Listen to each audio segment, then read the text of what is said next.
Hello! Hoje nós temos uma live sobre expressões idiomáticas em inglês. E eu preparei aqui uma série de expressões, as nossas cartinhas de novo. Mas dessa vez são expressões que podem ser usadas em si mesmas. Assim como em português, nós temos uma série de expressões que são características daquele idioma. Algumas expressões só fazem sentido ou fazem mais sentido dentro de uma frase. E, inclusive, dependendo da pessoa, nós precisaremos fazer algumas adaptações na expressão. Então, por exemplo, vai trocar se é meu, se é sua, se é dele, coisas nesse sentido. Mas para essa live de hoje, para esse nosso vídeo, eu preparei 10 expressões que podem ser usadas em si mesmas. Então, vocês estão conversando e dentro daquele contexto vocês podem dizer essas expressões. Então, começando por uma muito conhecida, principalmente por aqueles que vão à academia, no pain, no gain. Então, ela significa you have to work for what you want. Você precisa trabalhar por aquilo que você quer ter. Então, literalmente seria sem dor, sem ganho. Esse no aqui na frente quer dizer que não existe esse substantivo, né? Não existe essa coisa. Então, sem dor, sem ganho. Inclusive, vocês podem usar esse tipo de estrutura, no substantivo, para dizer que ele a gente não tem aquilo. Então, outra maneira de dizer com essa mesma estrutura é I have no idea. Eu não tenho ideia. I have no idea. Né? Já saindo um pouquinho do contexto, mas só para vocês terem uma ideia de que esse tipo de estrutura pode ser usada em outros casos também. E outra coisa, aproveitando, é a pronúncia desse N aqui. Porque em português, a gente não costuma falar esse N tão pronunciado. Mas, em inglês, a gente precisa pronunciar bem direitinho. Então, por exemplo, essa aqui seria gain. E a língua vai lá no céu da boca. Gain. Ok? Porque se for só gain, isso não é essa palavra aqui. Tá? Então, quando a palavra terminar em N ou a sílaba terminar em N, ele precisa ser bem pronunciado. No pain, no gain. Outra expressão também que é bem comum é better late than never. E essa é bem parecida com o português, porque seria antes tarde do que nunca. Né? Better to arrive late than not to come at all. Em português nós dizemos antes tarde do que nunca. E em inglês nós usamos o better. Better sozinho tem o sentido de é melhor que. Então, ficaria mais literalmente, é melhor tarde do que nunca. Better late than never.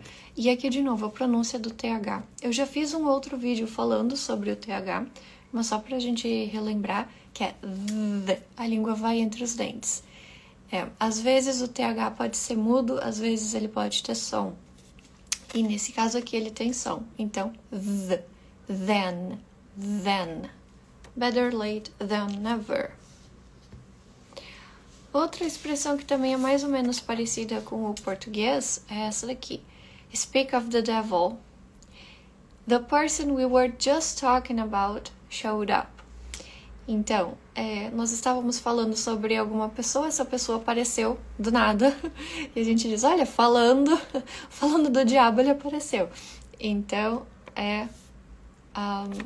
bem parecida com a nossa expressão em português. Speak of the devil.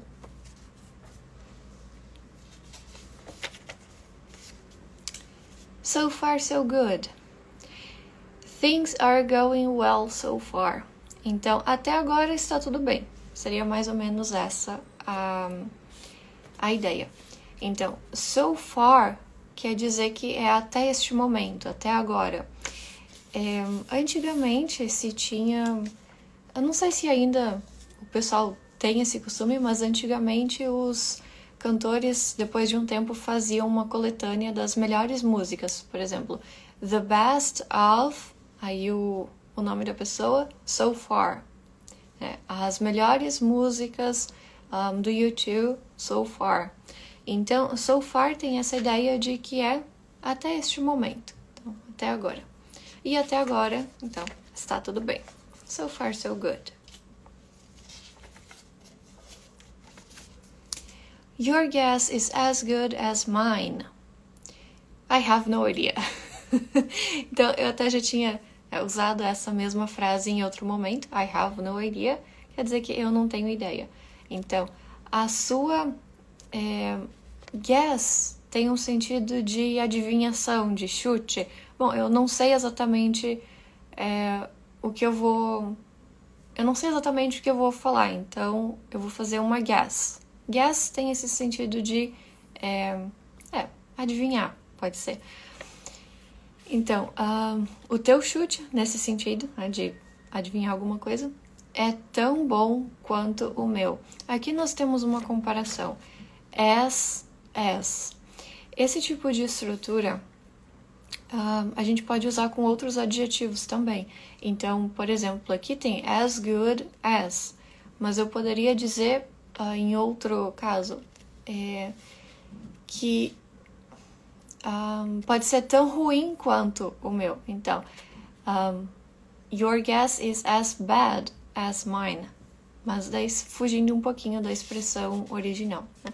Mas só para vocês saberem que existem maneiras de comparar as coisas em inglês, e quando eu quero dizer no sentido de iguais, né, é tão bom quanto, é tanto quanto, aí eu uso essa estrutura aqui.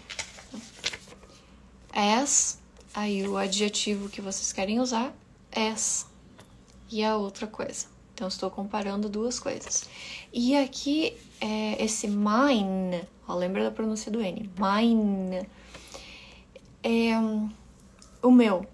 Existem duas maneiras de falar sobre meu, minha, e elas vão, essencialmente vai mudar se existe um substantivo depois desse pronome ou não. Aqui, como não existe, eu terminei a frase aqui, né, a sua adivinhação, o seu chute é tão bom quanto o meu guess. Então, a frase terminou aqui, não tem um outro substantivo depois, eu preciso usar essa versão, mine. Agora, se eu fosse falar, por exemplo, my guess, então é outro pronome, my, my. Mas aqui, como eu não tenho o substantivo em seguida, porque eu estou falando da mesma coisa, como se eu tivesse substituído, então eu uso só mine. Outra expressão que também é bem comum em inglês, nós podemos usar assim mesmo, é time flies. Ou, na versão mais longa, mais completa, time flies when you're having fun. You don't notice how long something lasts when it's fun. Então, você não percebe a duração de alguma coisa quando você está se divertindo. O tempo voa quando você está se divertindo. Have fun tem o sentido de se divertir.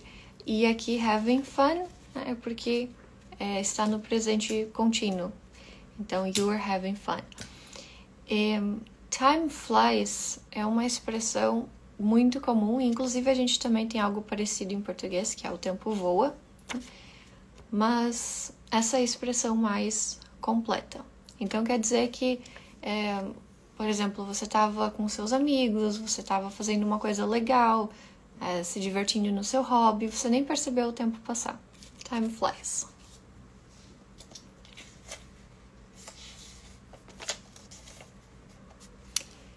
That's the last straw. My patience has run out.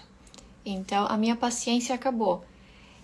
Essa é a última, o último canudo, a última palha.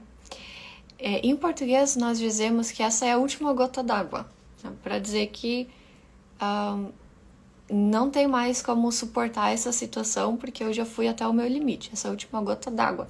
Mas em inglês a gente não diz gota d'água, a gente diz a última palha.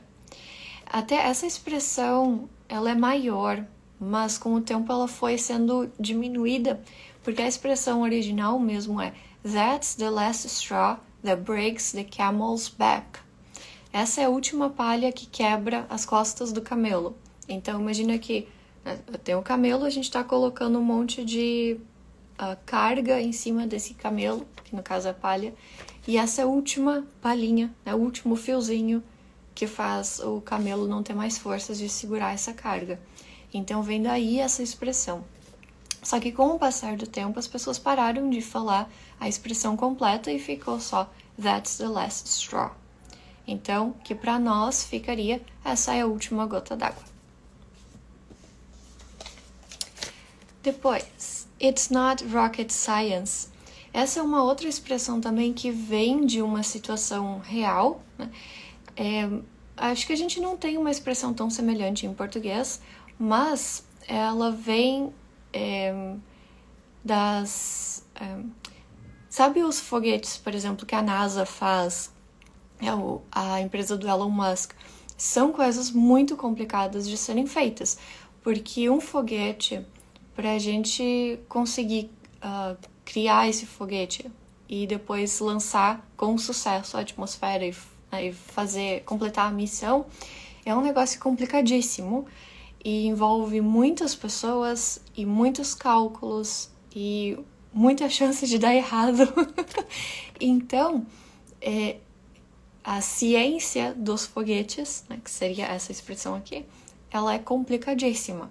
Agora, quando eu uso essa expressão para dizer que não é a ciência dos foguetes, quer dizer que é fácil. Então, imagina que você está conversando com um amigo e ele te apresenta uma situação própria, um problema dele, alguma coisa pela qual ele está passando. E aí, você acha que isso é muito fácil de ser resolvido. Então, você pode dizer, It's not rocket science. Não é difícil. Essencialmente é o que a gente está dizendo aqui. Não é difícil. Você consegue fazer. É simples. Estamos quase acabando, tem mais duas. Então, a penúltima é hanging there, don't give up. Hanging there significa aguenta aí mais um pouquinho, não desiste. Né? Por exemplo, você está falando ao telefone com alguém e você precisa se afastar um pouquinho para ver alguma coisa que aconteceu em casa. Hanging there. Ou a pessoa está quase desistindo de alguma situação. Você pode dizer hanging there. Né? Acalma um pouquinho. Não desiste ainda. E a última expressão que eu preparei para hoje é We'll cross that bridge when we come to it. Let's not talk about that problem right now. Então tem um sentido de não vamos falar sobre esse problema ainda. Literalmente, nós vamos atravessar essa ponte quando nós chegarmos nela. Então, por exemplo, vocês têm uma situação difícil que precisa ser conversada, mas vocês estão evitando esse assunto. Então, nesse caso, pode usar We'll cross that bridge when we come to it. Muito bem, nós vimos hoje 10 expressões em inglês que podem ser usadas assim mesmo, elas não precisam ser adaptadas na frase. E assim nós terminamos essa primeira semana de lives. Encontro vocês semana que vem, de segunda a quinta, às 7 também. E semana que vem nós vamos falar sobre trabalho no exterior.